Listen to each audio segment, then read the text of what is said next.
The Kingdom of Sunvale. In a faraway land, nestled between rolling green hills and sparkling blue rivers, there was a beautiful kingdom called Sunvale. The people of Sunvale were happy and kind, living in harmony with the nature that surrounded them. The golden sun always seemed to shine brighter over the kingdom, warming its fields of wildflowers and orchards of juicy fruit. At the heart of Sunvale stood a grand castle with tall silver towers that glittered in the sunlight. This was where the beloved royal family lived. The king and queen were wise and gentle rulers, and their daughter, Princess Lily, was the light of the kingdom. Lily was not like most princesses who stayed inside the castle all day. She loved wandering through the nearby forests, where ancient trees whispered secrets and clear streams sparkled like diamonds. She would greet every creature she met, from the tiniest sparrow to the shyest deer. The people of Sunvale adored her, saying, "Princess Lily's heart is as golden as the sun that blesses our kingdom." But not all of Sunvale was so bright and cheerful. Far beyond the forest, past a rugged valley, lay the Forbidden Mountains, a shadowy place shrouded in mist. No one dared to go near it. Legends spoke of an enormous creature, the Night Beast, who ruled the dark peaks. With its red eyes and midnight black scales, it was said to be fierce and terrifying, a creature of nightmares. One morning, the sun rose as usual over Sunvale, casting golden light on the castle and the forest. Princess Lily woke early, as she often did, eager to explore the woods and pick fresh flowers for the palace. With her basket in hand, she waved to the castle guards and skipped happily into the forest, her favorite place. The woods were alive with chirping birds and rustling leaves. Lily sang a soft tune, her sweet voice blending with the sounds of nature. She knelt by a stream to gather bright bluebells and daisies, her reflection shimmering in the water. But as the morning wore on, something changed. The cheerful birds fell silent, and the breeze stopped whispering through the trees. The forest seemed colder, darker, and eerily quiet. Suddenly, a deep growl rumbled through the air, shaking the ground beneath Lily's feet. She turned to see a monstrous shadow emerging from the trees. It was the Night Beast. The creature was as fearsome as the legend said. Its scales glinted like polished stone, its claws were long and razor-sharp, and its eyes glowed like burning embers. "Who dares sing so sweetly in my forest?" the Night Beast growled, its voice like thunder. Princess Lily dropped her basket and took a step back. "I'm just picking flowers," she said, trying to sound brave.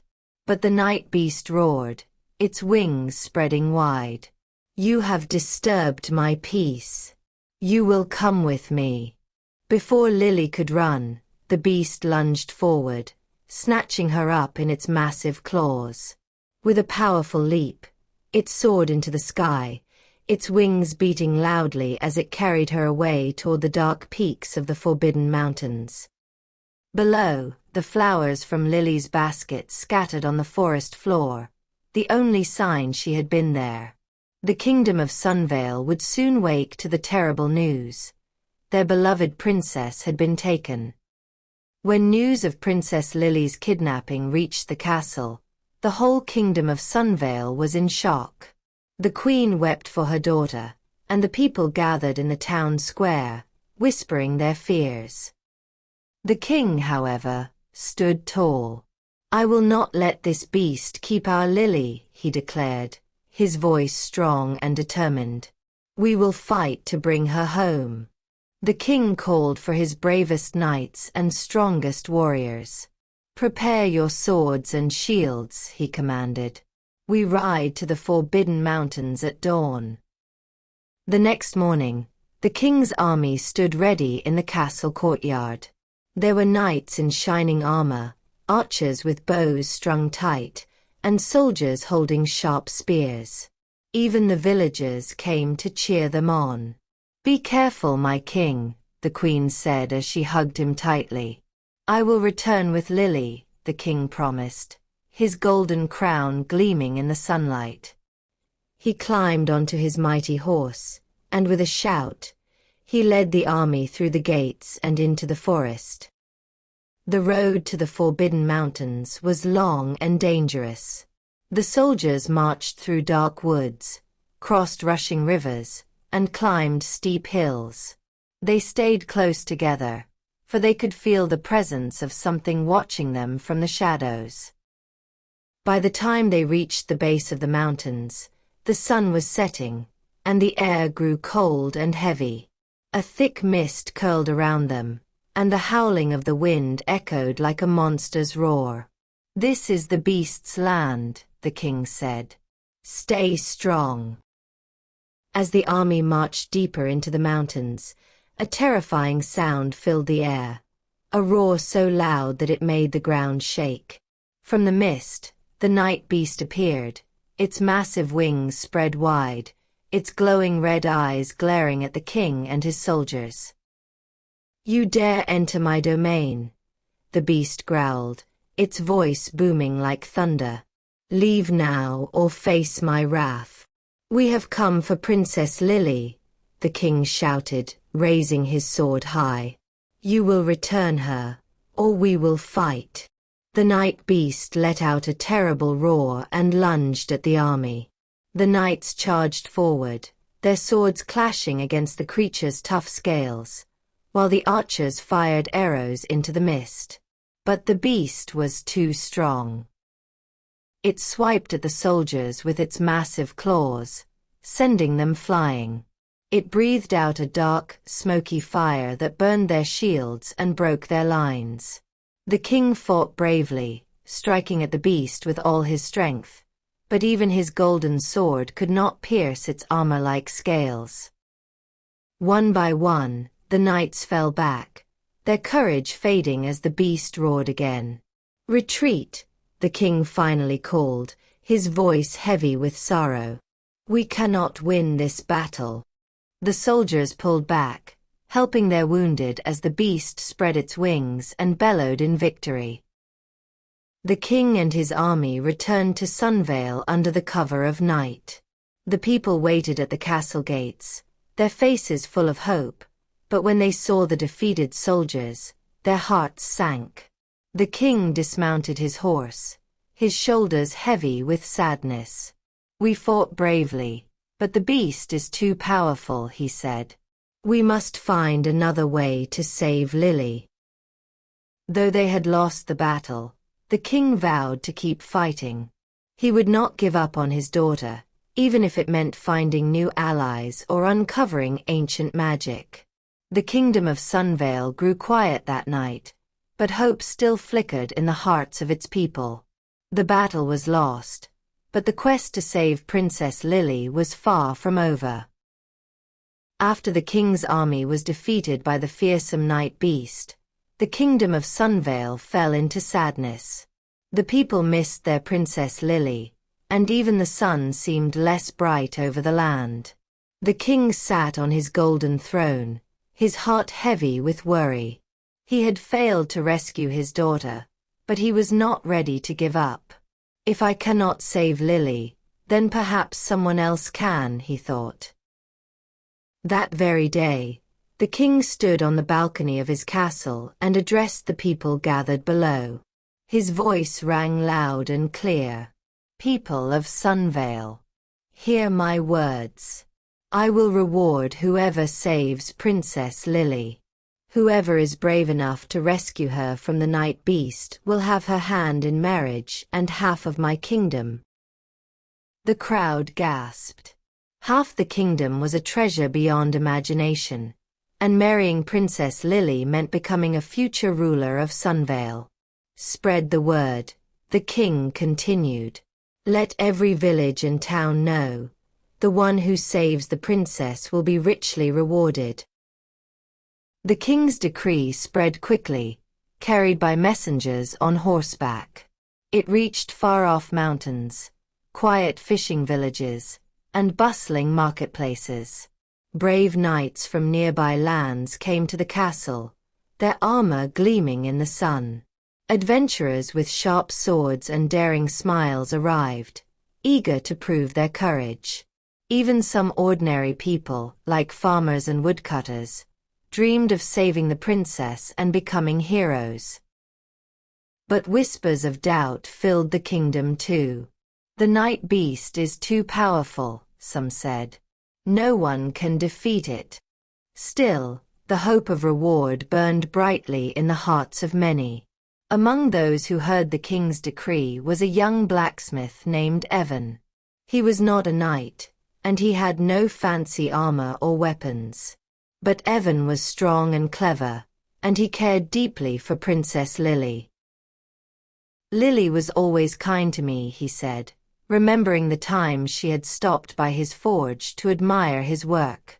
She doesn't deserve to be trapped with that monster. Evan decided to take on the challenge. He spent days crafting a strong, lightweight sword and a shield engraved with the symbol of Sunvale. He packed a small bag with food and supplies, then said goodbye to his village. "I will bring the princess home," he promised. Evan set off toward the Forbidden Mountains, following the path the king's army had taken. The road was dangerous, with twisting trails and dark forests, but Evan didn't turn back. Along the way, he met other adventurers who had also heard the king's decree. Some wished him luck, others laughed at him. "You're just a blacksmith," one knight sneered. "What chance do you have against the night beast?" But Evan didn't let their words stop him.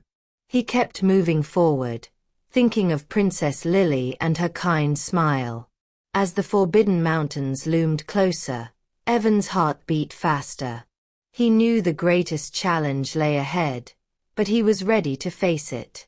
Would Evan be the one to save Princess Lily?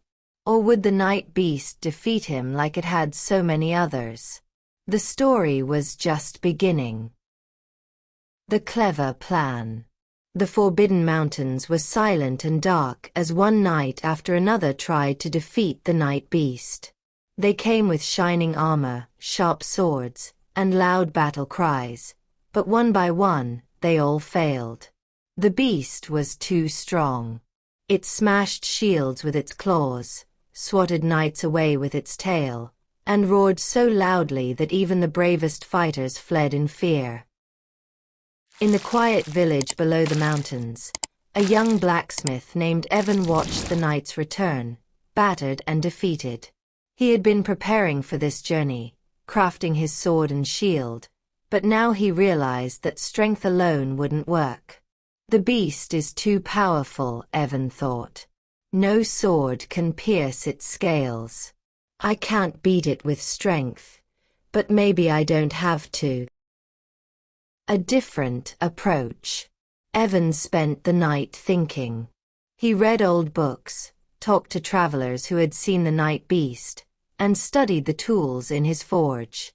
Slowly, an idea began to form in his mind. The beast isn't just strong, it's also proud and angry, Evan said to himself. If I can trick it instead of fighting it, I might have a chance. Evan packed his bag, not just with weapons, but with tools and supplies.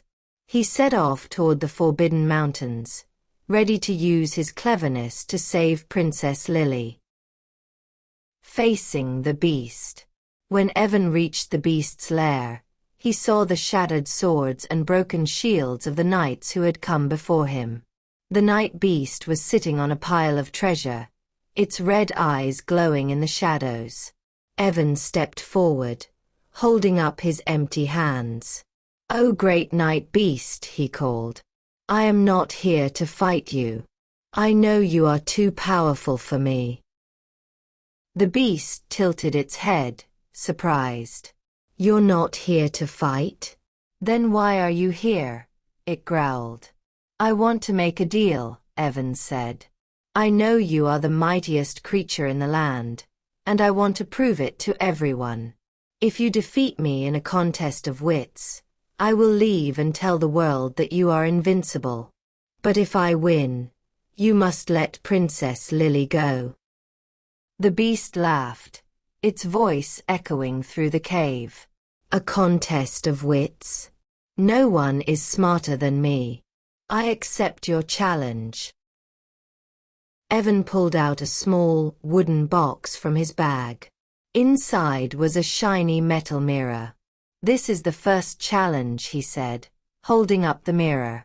"Can you break this without using your claws or teeth?" The beast squinted at the mirror. It tried to smash it with its tail, but Evan stopped it.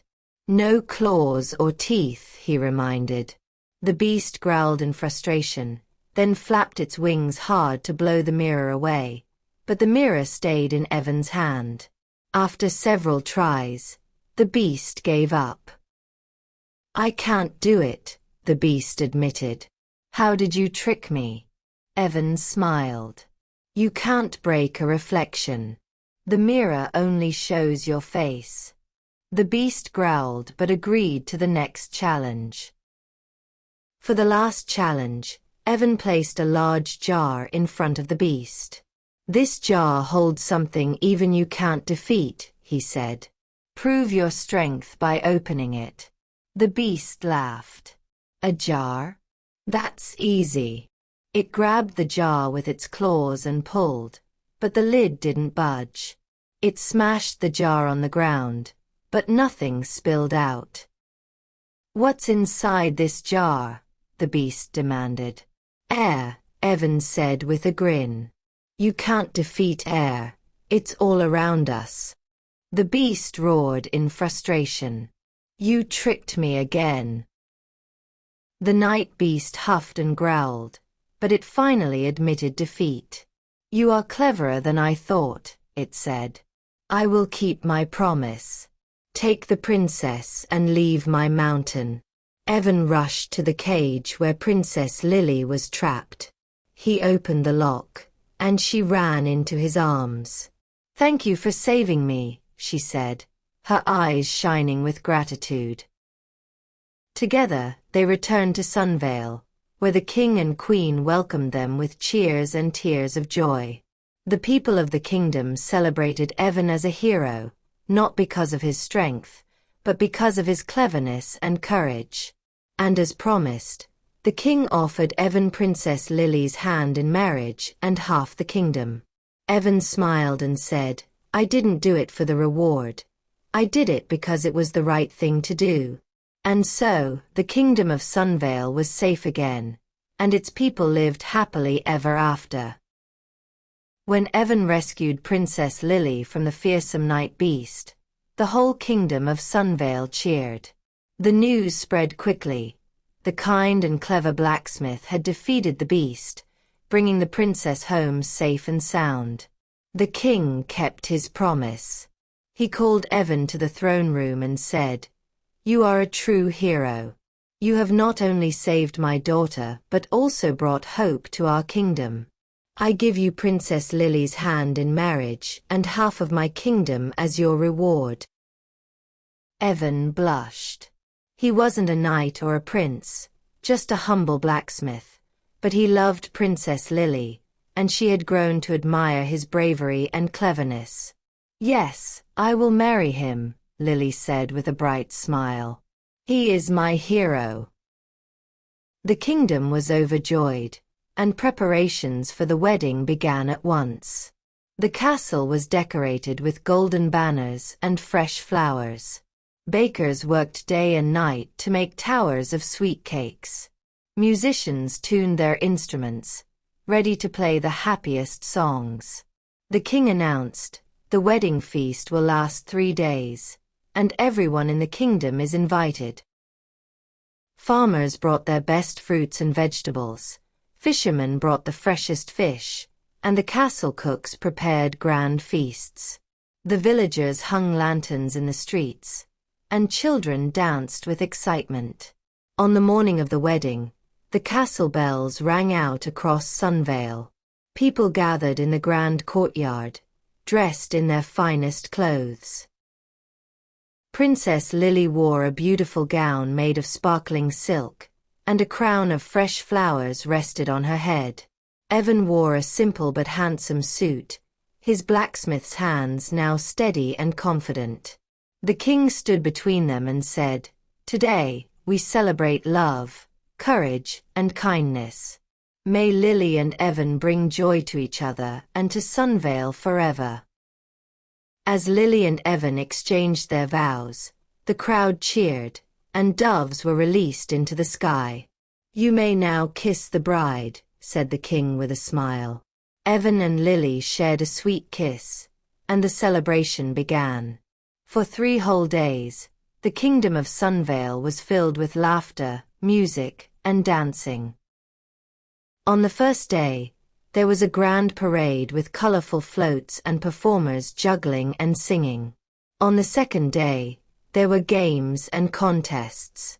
Children raced through the fields, knights jousted in friendly tournaments, and Evan himself joined a blacksmithing contest to show his skills. On the third day, the feast ended with a dazzling fireworks display that lit up the night sky in colors of gold, red, and blue. Princess Lily and Evan danced together under the stars, surrounded by their friends and family. The villagers cheered for their new prince and princess, who promised to rule with fairness and love. From that day forward, Evan and Lily lived happily in Sunvale. They worked together to care for the kingdom, ensuring that everyone had enough to eat and a safe place to live. The story of their love and bravery was told for generations, and Sunvale became known as a place where kindness and cleverness were celebrated above all else. And so, the kingdom lived happily ever after. Thanks for watching. Please subscribe.